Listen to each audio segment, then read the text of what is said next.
O Século do Ego, originalmente intitulado The Century of the Self, é um documentário britânico produzido pela BBC e dirigido por Adam Curtis, lançado em 2002. O documentário explora a evolução do conceito de individualismo e como ele foi manipulado ao longo do século XX, especialmente através das técnicas de relações públicas e propaganda. O Século do Ego é dividido em 4 partes, cada uma abordando diferentes aspectos do desenvolvimento da psicologia do consumidor e do impacto das técnicas de manipulação de massa. Parte 1. Máquinas de Felicidade. Esta parte foca no trabalho de Sigmund Freud e na ascensão das relações públicas através de seu sobrinho Edward Bernays, que aplicou as ideias de Freud para manipular as massas. Bernays é creditado como o pai das relações públicas e usou teorias freudianas para promover a ideia de que as pessoas poderiam ser controladas através de seus desejos inconscientes. O documentário é amplamente elogiado por sua análise crítica de como as técnicas de manipulação psicológica têm sido usadas para moldar a opinião pública e o comportamento de consumo. O século do ego é frequentemente citado em discussões sobre a influência da propaganda, da psicologia no marketing e na política, e é uma referência importante para quem estuda mídia, cultura e comportamento de massas. A new theory about human nature was put forward by Sigmund Freud. He had discovered, he said, primitive sexual and aggressive forces hidden deep inside the minds of all human beings. Forces which, if not controlled, led individuals and societies to chaos and destruction. This series is about how those in power have used Freud's theories to try and control the dangerous crowd in an age of mass democracy. At the heart of the story is not just Sigmund Freud, but other members of the Freud family.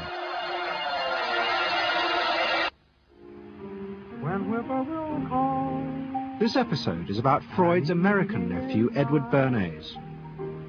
Bernays is almost completely unknown today, but his influence on the 20th century was nearly as great as his uncle's. Because Bernays was the first person to take Freud's ideas about human beings and use them to manipulate the masses.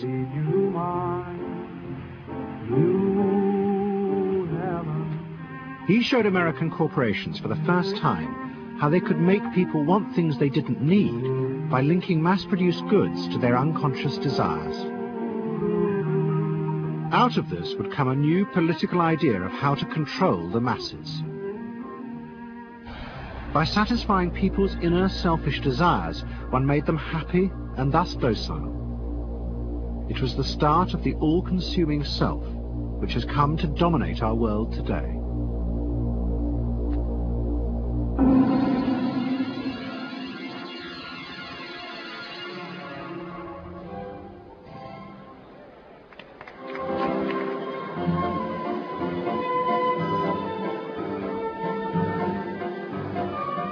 Freud's ideas about how the human mind works have now become an accepted part of society, as have psychoanalysts. Every year, the psychotherapist's ball is held in a grand palace in Vienna. This is the psychotherapy ball. Psychotherapists come, some advanced patients come, or former patients come, and many other people, friends, but also people from the Viennese society who like to go to a nice, elegant, comfortable ball. But it was not always so. 100 years ago, Freud's ideas were hated by Viennese society. At that time, Vienna was the centre of a vast empire ruling Central Europe.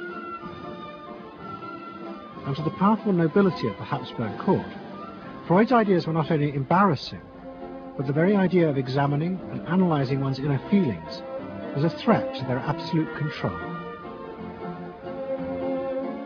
You see, at that time, these people had the power, And of course, you just were not allowed to show your bloody feelings. I mean, you just couldn't. You know, I mean, you couldn't, if you were unhappy. Can you imagine, for instance, you sit somewhere in the country in a castle, you are deeply unhappy, you are a woman. You couldn't go to your maid and cry on her shoulders, or you couldn't go into the village and complain, you know, about your feelings. I mean, you couldn't, it was like selling yourself to somebody. You just couldn't, you know, because they had to respect you. Now, of course, Freud, you see, put that thought very much into question, because you see, to examine yourself, you would have to put a lot of other things into question, your society, everything that surrounds you. And that wasn't a good thing at that time. Why not? Because your self-created empire, to a certain extent, would have fallen into bits much earlier already. But what frightened the rulers of the empire even more was Freud's idea that hidden inside all human beings were dangerous instinctual drives. Freud had devised a method he called psychoanalysis. By analyzing dreams and free association, he had unearthed, he said, powerful sexual and aggressive forces which were the remnants of our animal past. Feelings we repressed because they were too dangerous. Freud devised a method for exploring a hidden part of the mind, which we nowadays call the unconscious, which is a part that is totally unknown to our consciousness, that there exists a barrier in all our minds which prevents these hidden and unwelcome impulses of the unconscious from emerging. Good night.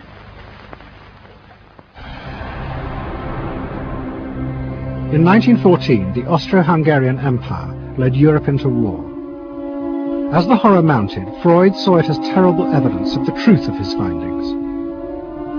The saddest thing, he wrote, is that this is exactly the way we should have expected people to behave from our knowledge of psychoanalysis. Governments had unleashed the primitive forces in human beings, and no one seemed to know how to stop them.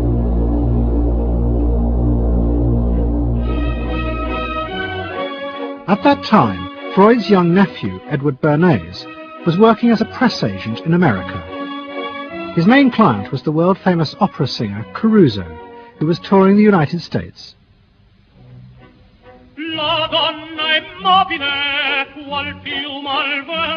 Bernays' parents had emigrated to America 20 years before, but he kept in touch with his uncle and joined him for holidays in the Alps. But Bernays was now about to return to Europe for a very different reason.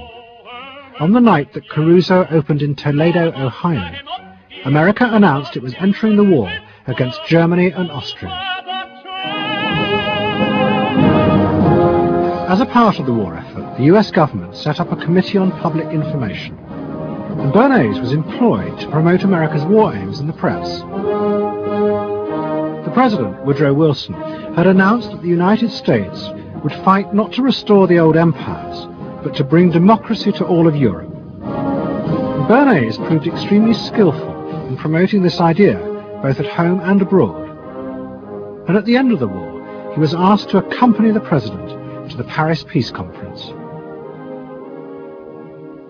Then, to my surprise, they asked me to go over with Woodrow Wilson to the peace conference. And at the age of 26, I was in Paris for the entire time of the peace conference that was held in the suburb of Paris, and we worked to make the world safe for democracy. That was a big slogan. Wilson's reception in Paris astounded Bernays and the other American propagandists. Their propaganda had portrayed Wilson as a liberator of the people, a man who would create a new world in which the individual would be free. They had made him a hero of the masses.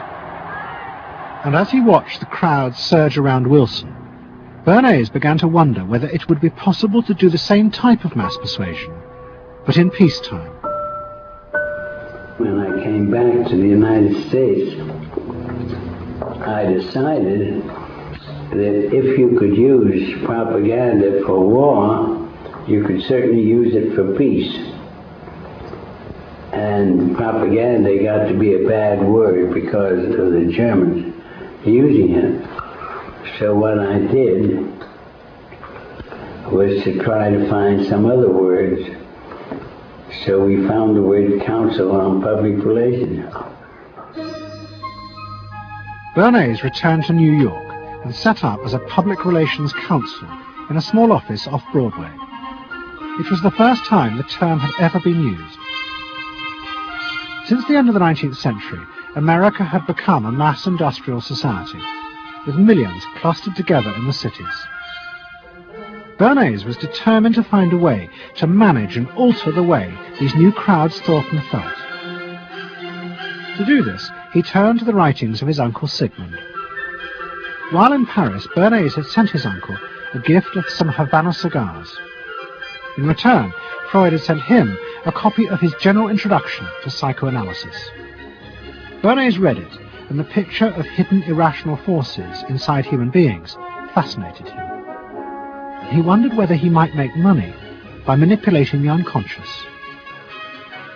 What Eddie got from Freud was indeed this idea that there is a lot more going on in human decision-making, not only among individuals, but even more importantly among groups, than this idea that information drives behavior. And so Eddie began to formulate this idea that you had to look at things that would play to people's irrational emotions. And you see, that moved Eddie immediately into a different category from other people in his field and most government officials and managers of the day who thought if you just hit people with all this factual information, they would look at that and say, oh, of course. And Eddie knew that was not the way the world worked. Bernays set out to experiment with the minds of the popular classes. His most dramatic experiment was to persuade women to smoke. At that time, there was a taboo against women smoking, and one of his early clients, George Hill, the president of the American Tobacco Corporation, asked Bernays to find a way of breaking it. He said, we're losing half of our market because men have invoked a taboo against women smoking in public. Can you do anything about that? I said, let me think about it. And then I said, have I your permission to see a psychoanalyst to find out what cigarettes mean to women? He said, what'll it cost? So I called up Dr. Brill, A.A. Brill, who was a leading psychoanalyst in New York at that time. How come you didn't call your uncle? Why didn't you call your uncle? Because he was in Vienna. A.A. Brill was one of the first psychoanalysts in America, and for a large fee he told Bernays that cigarettes were a symbol of the penis and of male sexual power. He told Bernays that if he could find a way to connect cigarettes with the idea of challenging male power, then women would smoke, because then they would have their own penises. Every year, New York held an Easter Day parade to which thousands came, and Bernays decided to stage an event there. He persuaded a group of rich debutantes to hide cigarettes under their clothes.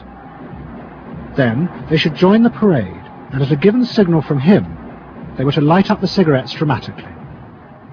Bernays then informed the press that he had heard that a group of suffragettes were preparing to protest by lighting up what they called torches of freedom. He knew this would be an outcry, and he knew that all of the photographers would be there to capture this moment. And so he was ready with a phrase which was torches of freedom.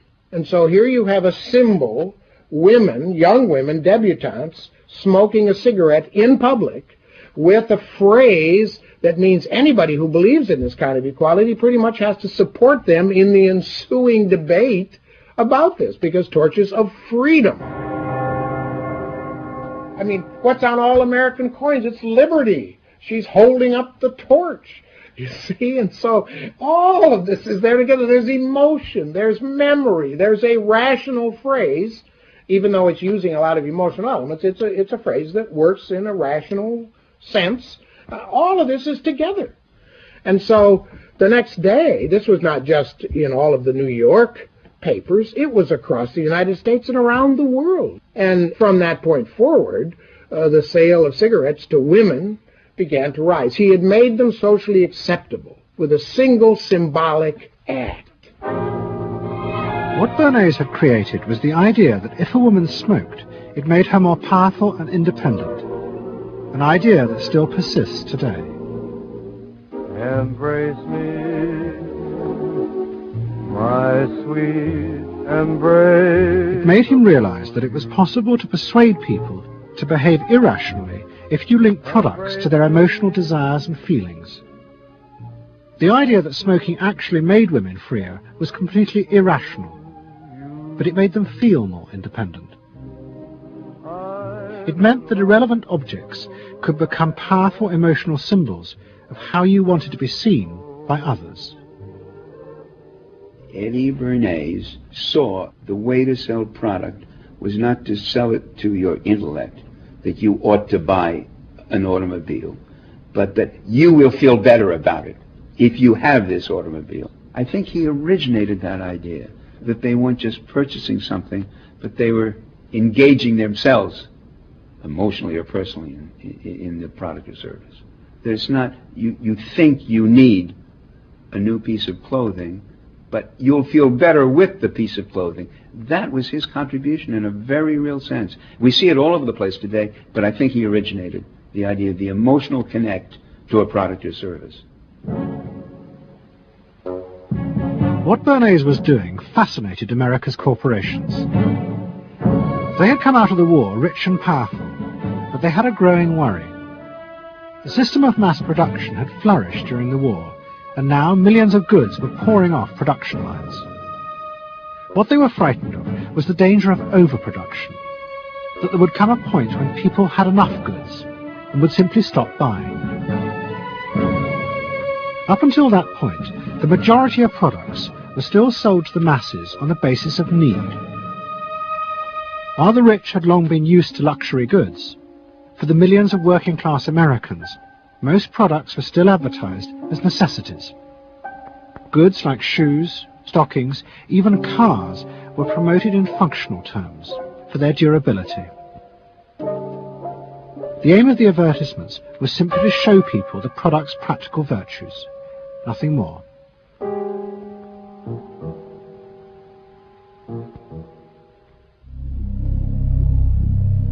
What the corporations realized they had to do was transform the way the majority of Americans thought about products. One leading Wall Street banker, Paul Mazur of Lehman Brothers, was clear about what was necessary. We must shift America, he wrote, from a needs to a desires culture. People must be trained to desire, to want new things even before the old have been entirely consumed. We must shape a new mentality in America. Man's desires must overshadow his needs. Prior to that time, there was no American consumer. There was the American worker, and there was the American owner, and they manufactured and they saved and they ate what they had to, and the people shopped for what they needed. And while the very rich may have bought things they didn't need, most people did not. And Mazur envisioned a break with that, where you would have things that you didn't actually need, but you wanted, as opposed to needed. And the man who would be at the center of changing that mentality for the corporations was Edward Bernays. Bernays really is the guy within the United States, more than anybody else, who sort of brings to the table psychological theory as something that is an essential part of how, from the corporate side, of how we are going to appeal to the masses effectively, and the whole sort of merchandising establishment and sales establishment is ready for Sigmund Freud. I mean, they are ready for understanding what motivates the human mind. And so that there's this real openness to Bernays' techniques being used to sell products to the masses. Beginning in the early 20s, the New York banks funded the creation of chains of department stores across America. They were to be the outlets for the mass-produced goods, and Bernays' job was to produce the new type of customer. Bernays began to create many of the techniques of mass consumer persuasion that we now live with. He was employed by William Randolph Hearst to promote his new women's magazines, and Bernays glamorized them by placing articles and advertisements that linked products made by others of his clients to famous film stars like Clara Bow, who was also his client. Bernays also began the practice of product placement in the movies, and he dressed the stars at the film's premieres with clothes and jewellery from other firms he represented. He was, he claimed, the first person to tell car companies they could sell cars as symbols of male sexuality. He employed psychologists to issue reports that said products were good for you, and then pretended they were independent studies. He organised fashion shows in department stores, and paid celebrities to repeat the new and essential message: you bought things not just for need, but to express your inner sense of yourself to others. There's a psychology of dress. Have you ever thought about it? How it can express your character? You all have interesting characters, but some of them are all hidden. I wonder why you all want to dress always the same, with the same hats and the same coats. I'm sure all of you are interesting and have wonderful things about you, but looking at you in the street, you all look so much the same. And that's why I'm talking to you about the psychology of dress. Try and express yourselves better in your dress. Bring out certain things that you think are hidden. I wonder if you've thought of this angle of your personality. I'd like to ask you some questions. Why do you like short skirts? Oh, because there's more to see. More to see, eh? What good does that do you? It makes you more attractive. It does? In 1927, an American journalist wrote, "A change has come over our democracy. It is called consumptionism. The American citizen's first importance to his country is now no longer that of citizen, but that of consumer." The growing wave of consumerism helped in turn to create a stock market boom. And yet again, Edward Bernays became involved, promoting the novel idea that ordinary people should buy shares, borrowing money from banks he also represented. And yet again, millions followed his advice. He was uniquely knowledgeable about how people in large numbers are going to react to products and ideas and so on. But in political terms, if he were to go out, so I can't imagine that he could get 3 people to stand and listen. Wasn't particularly articulate, was a kind of funny looking, and didn't have any sense of reaching out for people one-on-one. None at all. He didn't think about people in groups of one, thought about people in groups of thousands. So I would have nothing to do with it. Hello? Bernays soon became famous as the man who understood the mind of the crowd, and in 1924 the President contacted him. President Coolidge was a quiet, taciturn man and had become a national joke. The press portrayed him as a dull, humourless figure. Bernays' solution was to do exactly the same as he had done with products. He persuaded 34 famous film stars to visit the White House. And for the first time, politics became involved with public relations. And I lined up these 34 people, and I'd say, "What's your name?" He'd say, "Al Jolson." I'd say, "Mr. President, Al Jolson." Next day, every newspaper in the United States had a front page story: President Coolidge entertains actors at White House. And the Times had a headline which said, "President nearly laughed." And everybody was happy. But while Bernays became rich and powerful in America, in Vienna his uncle was facing disaster. Like much of Europe, Vienna was suffering an economic crisis and massive inflation, which wiped out all of Freud's savings. Facing bankruptcy, he wrote to his nephew for help. Bernays responded by arranging for Freud's works to be published for the first time in America, and began to send his uncle precious dollars, which Freud kept secretly in a foreign bank account. He was Freud's agent, if you will, to get his books published. Well, of course, once the books were being published, Eddie couldn't help himself but promote these books, see that everybody read them, make them controversial, emphasize the fact that, do you know what Freud says about sex and what he says cigarettes are a symbol of and so on and so forth? How do you suppose all those stories got out? Certainly the academics weren't spreading these around the country. Eddie Bernays was.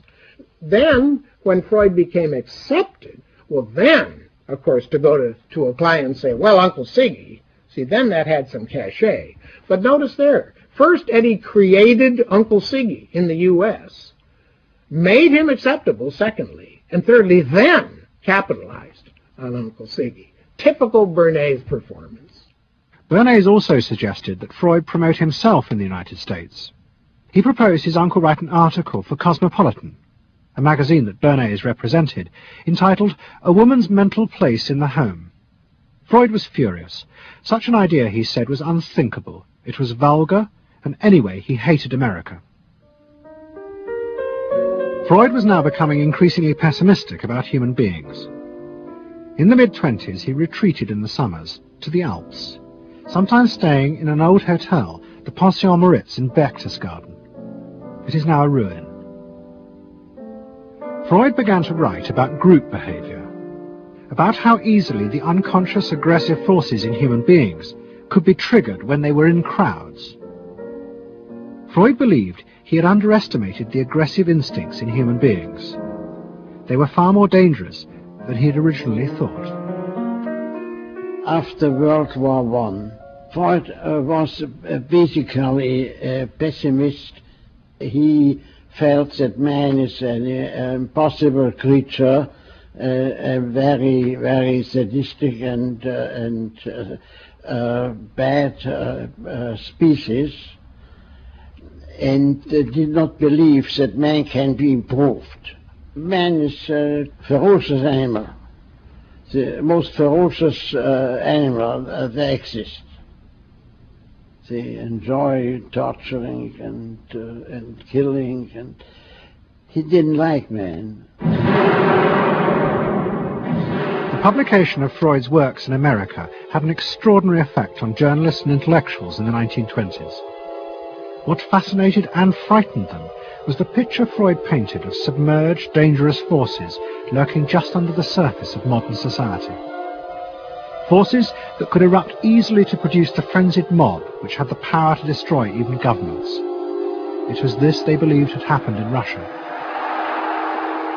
To many, this meant that one of the guiding principles of mass democracy was wrong, the belief that human beings could be trusted to make decisions on a rational basis.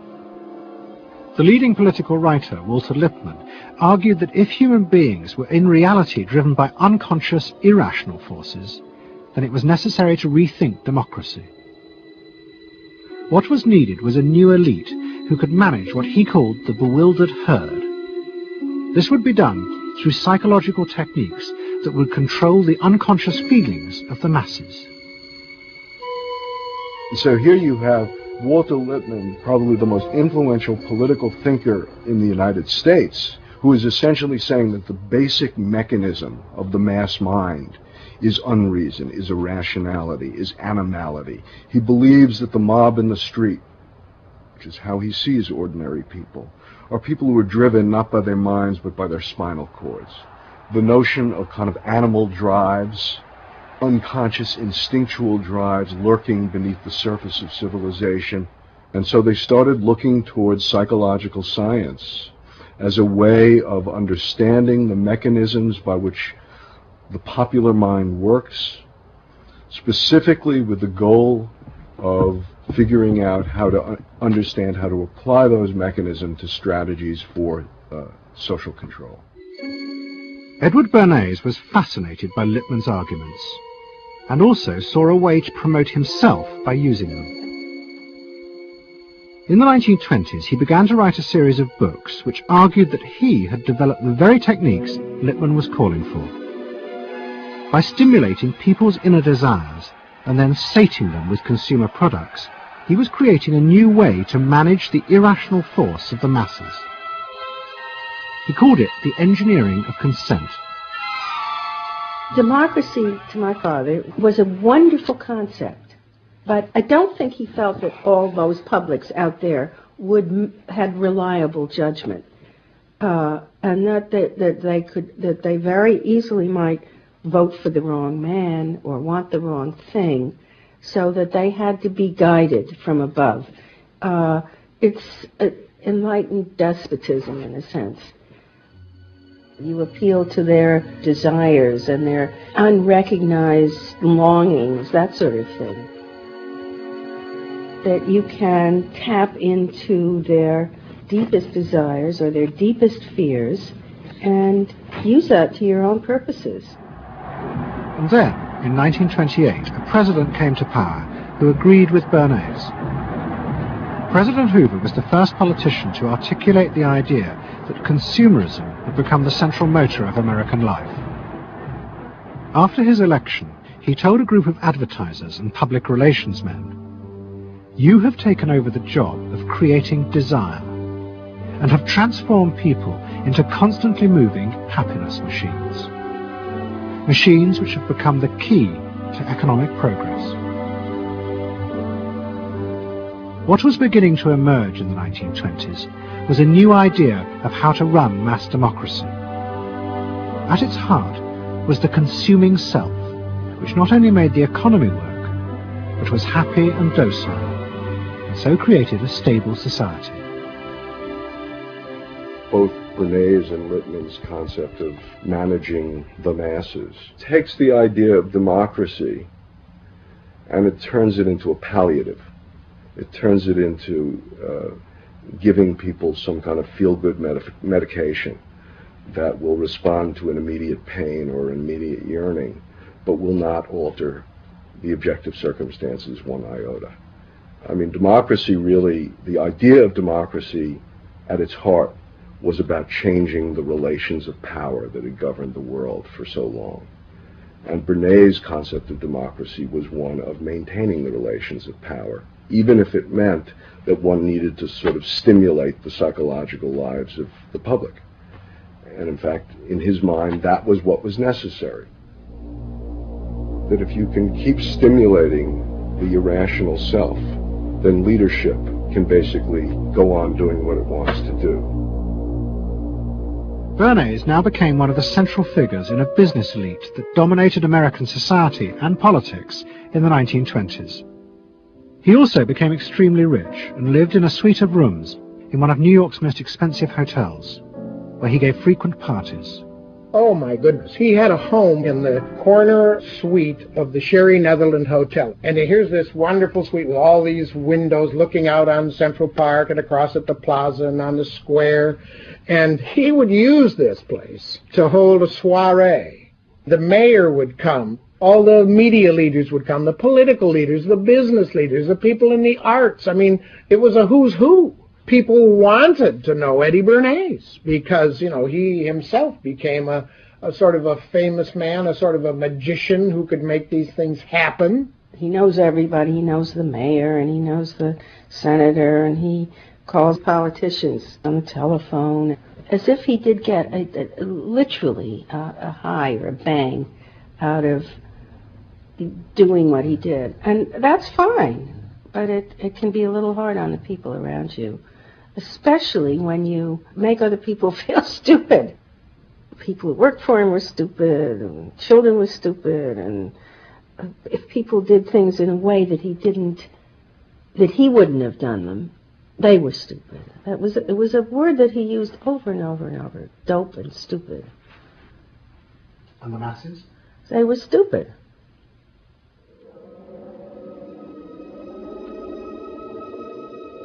But Bernays' power was about to be destroyed dramatically, and by a type of human irrationality he could do nothing to control. At the end of October 1929, Bernays organised a huge national event to celebrate the 50th anniversary of the invention of the light bulb. President Hoover, the leaders of major corporations, and bankers like John D. Rockefeller were all summoned by Bernays to celebrate the power of American business. But even as they gathered, news came through that shares on the New York Stock Exchange were beginning to fall catastrophically. Throughout the 1920s, speculators had borrowed billions of dollars. The banks had promoted the idea that this was a new era, where market crashes were a thing of the past. But they were wrong. What was about to happen was the biggest stock market crash in history. Investors had panicked and begun to sell in a blind, relentless fury that no reassurance by bankers or politicians could halt. And on the 29th of October 1929, the market collapsed.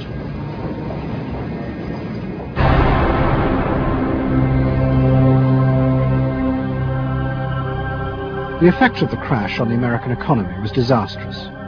Faced with recession and unemployment, millions of American workers stopped buying goods they didn't need. The consumer boom that Bernays had done so much to engineer disappeared, and he and the profession of public relations fell from favour. Bernays' brief moment of power seemed to be over.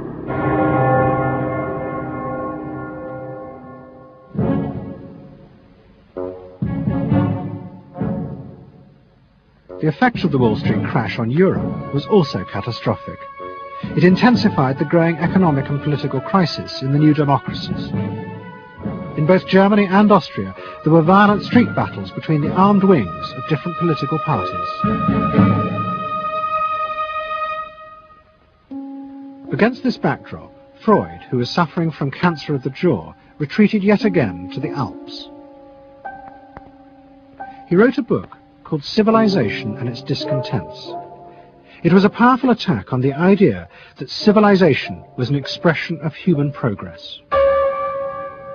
Instead, Freud argued, civilization had actually been constructed to control the dangerous animal forces inside human beings.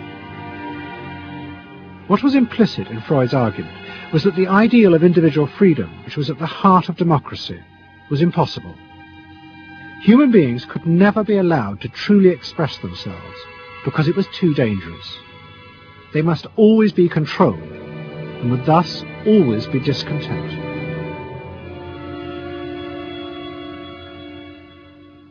Man doesn't want to be civilized, and he is, civilization brings discontent, but it's necessary to survive. Otherwise he couldn't survive. So he must be discontent, because this would be the only way to keep him within limits. But what did Freud think about the idea of the equality of man? He didn't believe in it. We had 32 parties, and Hitler said, before those parties don't vanish, there is no Germany. That's true. You can't have 32 parties. And so they felt, this one person will put an end to this comedy. Freud was not alone in his pessimism. Politicians like Adolf Hitler emerged from a growing despair in the 1920s about democracy. The Nazis were convinced that democracy was dangerous because it unleashed a selfish individualism, but didn't have the means to control it. Hitler's party, the National Socialists, stood in elections, promising in their propaganda that they would abandon democracy because of the chaos and unemployment it led to. Die Parteien versprachen den Himmel auf Erden.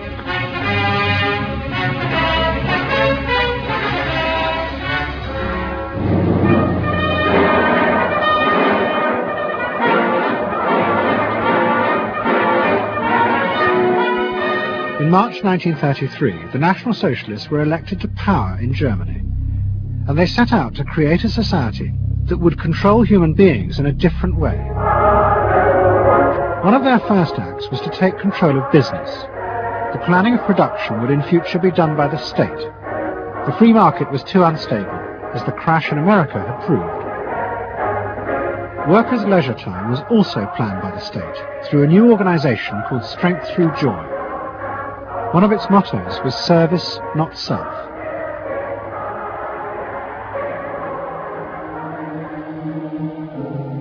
But the Nazis did not see this as a return to an old form of autocratic control. It was a new alternative to democracy, in which the feelings and the desires of the masses would still be central, but they would be channeled in such a way as to bind the nation together. The chief exponent of this was Joseph Goebbels, the Minister of Propaganda. Es mag gut sein, Macht zu besitzen, die auf Gewehren ruht. Besser aber und beglückender ist es, das Herz eines Volkes zu gewinnen und es auch zu behalten. Goebbels organised huge rallies, whose function, he said, was to forge the mind of the nation into a unity of thinking, feeling and desire. One of his inspirations, he told an American journalist, was the writings of Freud's nephew, Edward Bernays. In his work on crowd psychology, Freud had described how the frightening irrationality inside human beings could emerge in such groups. The deep, what he called libidinal forces of desire, are given up to the leader, while the aggressive instincts are unleashed on those outside the group. Freud wrote this as a warning, but the Nazis were deliberately encouraging these forces because they believed they could master and control them.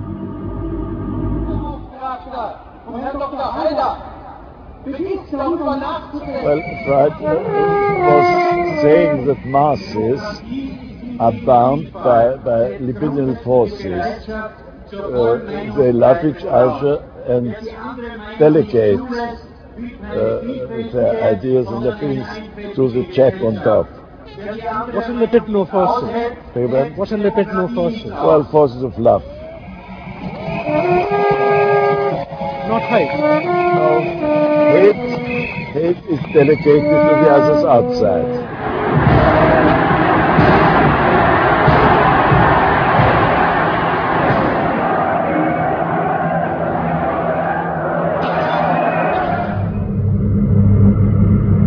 It's the mob.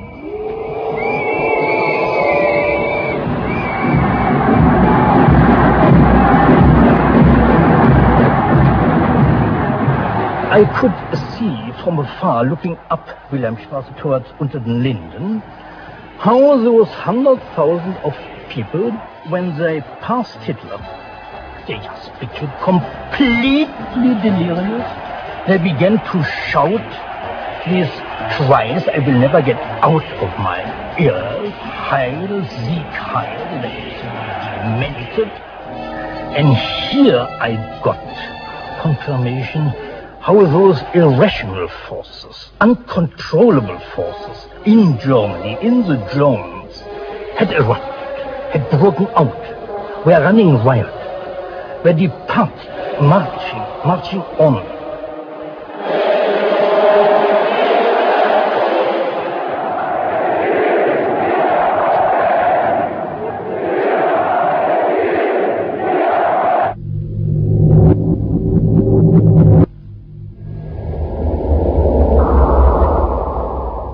And in America too, democracy was under threat from the force of the angry mob. The effect of the stock market crash had been disastrous. There was growing violence as an angry population took out their frustration on the corporations who were seen to have caused this disaster. Then, in 1932, a new president was elected who was also going to use the power of the state to control the free market. But his aim was not to destroy democracy, but to strengthen it. And to do this, he was going to develop a new way of dealing with the masses. I am prepared, under my constitutional duty, to recommend the measures that a stricken nation in the midst of a stricken world may require. But in the event that the national emergency is still critical, I shall not evade the clear course of duty that will then confront me. I shall ask the Congress for the one remaining instrument to meet the crisis: broad executive power.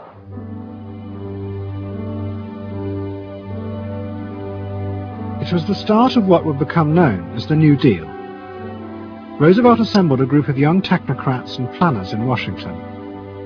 He told them that their job was to plan and run giant new industrial projects for the good of the nation.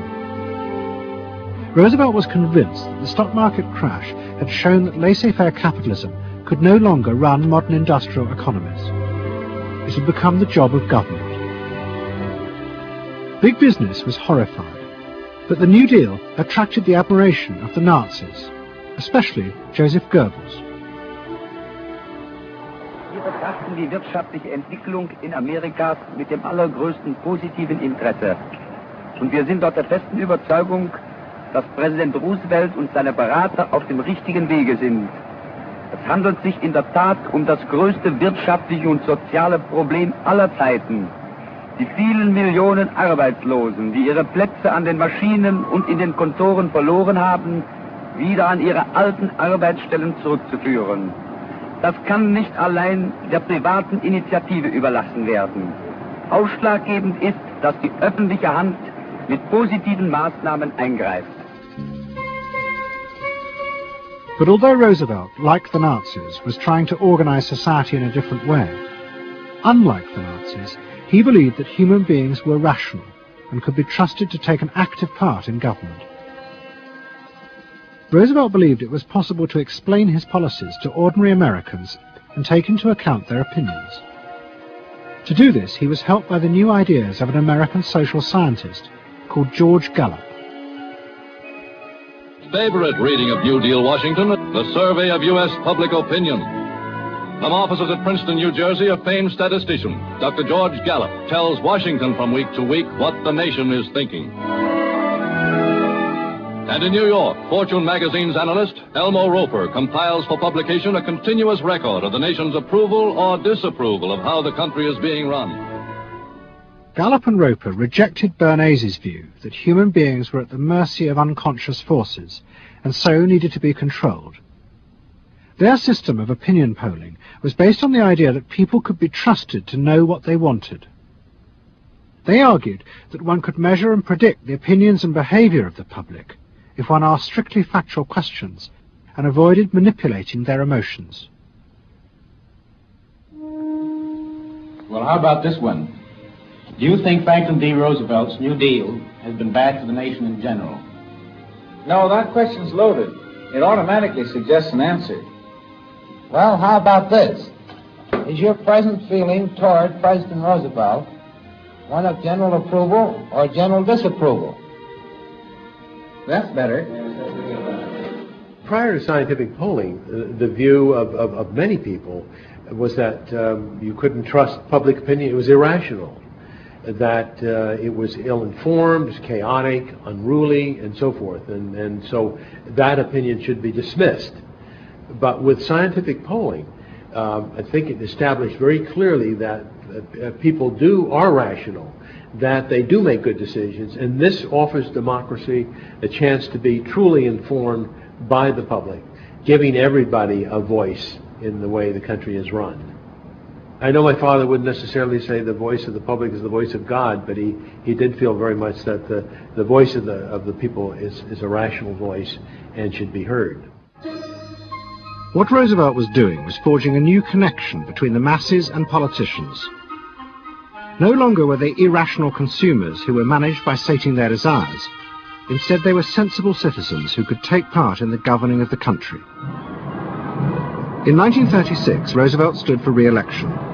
He promised further control over big business. To the corporations, it was the beginning of a dictatorship.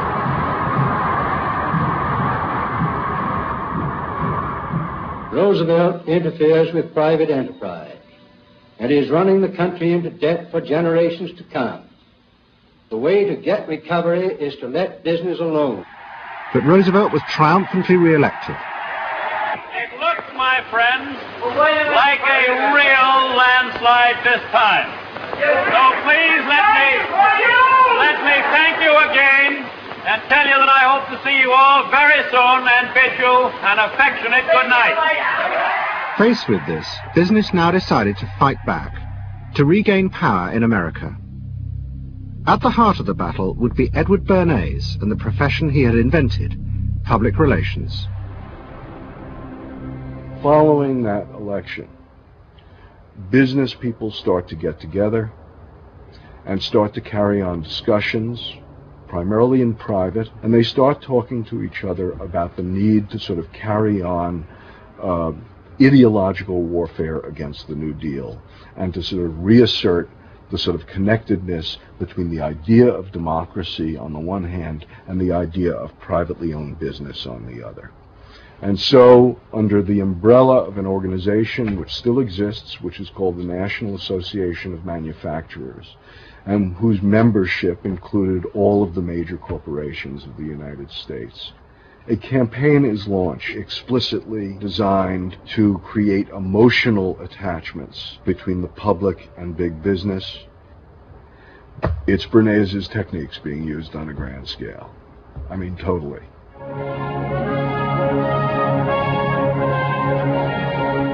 The General Motors Parade of Progress, traveling the high roads and byroads of America, bringing to millions of Americans in their own hometown the fascinating story behind modern industry, showing... The campaign set out to show dramatically that it was business, not politicians, who had created modern America. A better mode of living for all of us.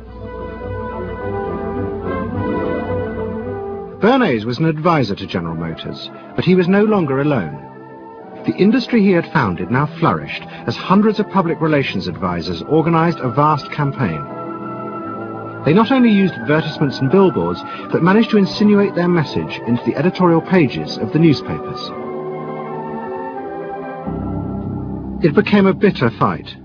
In response to the campaign, the government made films that warned of the unscrupulous manipulation of the press by big business.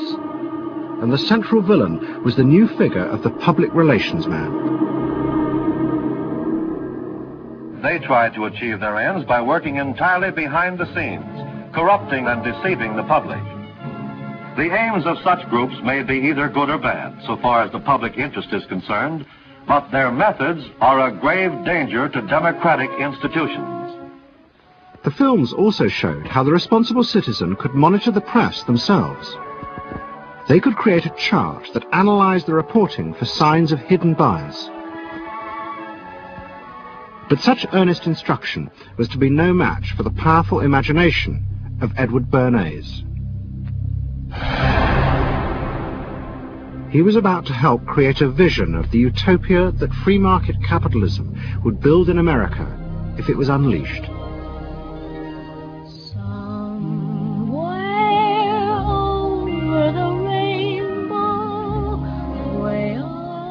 In 1939, New York hosted the World's Fair. Edward Bernays was a central advisor.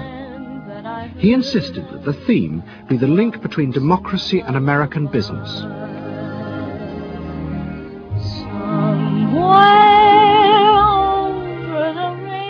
At the heart of the fair was a giant white dome that Bernays named Democracy. And the central exhibit was a vast working model of America's future, constructed by the General Motors Corporation. To my father, the World's Fair was an opportunity to keep the status quo, that is, capitalism in a democracy. Democracy and capitalism, that marriage, right, linking, just like that. He did that by manipulating people and getting them to think that you couldn't have real democracy in anything but a capitalist society, which was capable of doing anything, of creating these wonderful highways, of making, moving pictures inside everybody's house, of telephones that didn't need cords, of sleek roadsters. I mean, it was consumerist, but at the same time, you inferred that in a funny way, democracy and capitalism went together. The World's Fair was an extraordinary success and captured America's imagination. The vision it portrayed was of a new form of democracy, in which business responded to people's innermost desires in a way politicians could never do. But it was a form of democracy that depended on treating people not as active citizens as Roosevelt did, but as passive consumers. Because this, Bernays believed, was the key to control in a mass democracy. It's not that the people are in charge, but that the people's desires are in charge. The people are not in charge. The people exercise no decision-making power within this environment. So democracy is reduced from something which assumes an active citizenry to the idea of the public as passive consumers. Driven primarily by instinctual or unconscious desires, and that if you can in fact trigger those needs and desires, you can get what you want from them. But this struggle between the two views of human beings as to whether they were rational or irrational was about to be dramatically affected by events in Europe. Events that would also change the fortunes of the Freud family. In March 1938, the Nazis annexed Austria. It was called the Anschluss. Hitler arrived in Vienna to an extraordinary outpouring of mass adulation. But even as he drove through the city, behind the scenes, the Nazis were systematically whipping up and unleashing the hatred of the crowd against the enemies of the new Greater Germany. The Anschluss was a kind of explosion of terrible hatred against the enemies, the so-called enemies, or whatever they considered enemies, against the Jews totally, and also against a lot of very decent Austrians who had opposed the Nazis in Austria. They said it's legitimate now, you can do what you want, so they did it. Stealing, robbing and killing, I can't say it otherwise. And human depravity, of course, is always very near to normal behavior. It can change very quickly.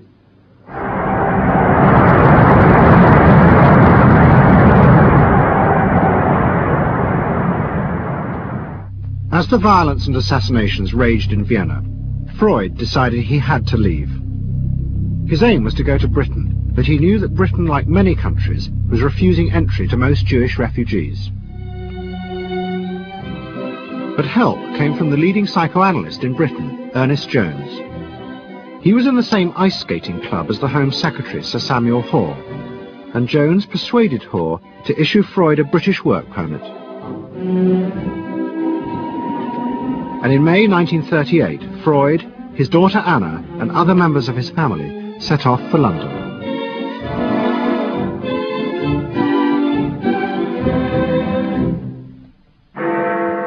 Freud arrived in London as Britain was preparing for war, and he settled with his daughter Anna in a house in Hampstead. But Freud's cancer was now far advanced, and in September 1939, just 3 weeks after the outbreak of war, he died.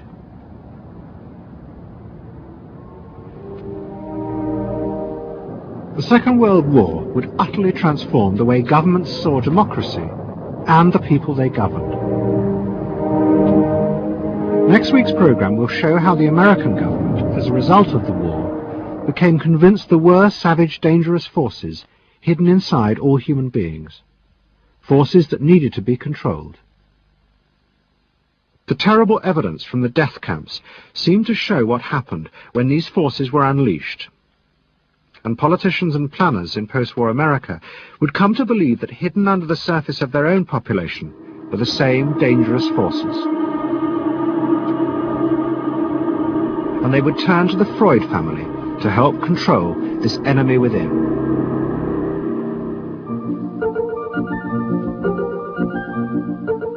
And ever adaptable, Edward Bernays would work not just for the American government, but the CIA. And Sigmund Freud's daughter Anna would also become powerful in the United States, because she believed that people could be taught to control the irrational forces within them. Out of this would come vast government programs to manage the inner psychological life of the masses.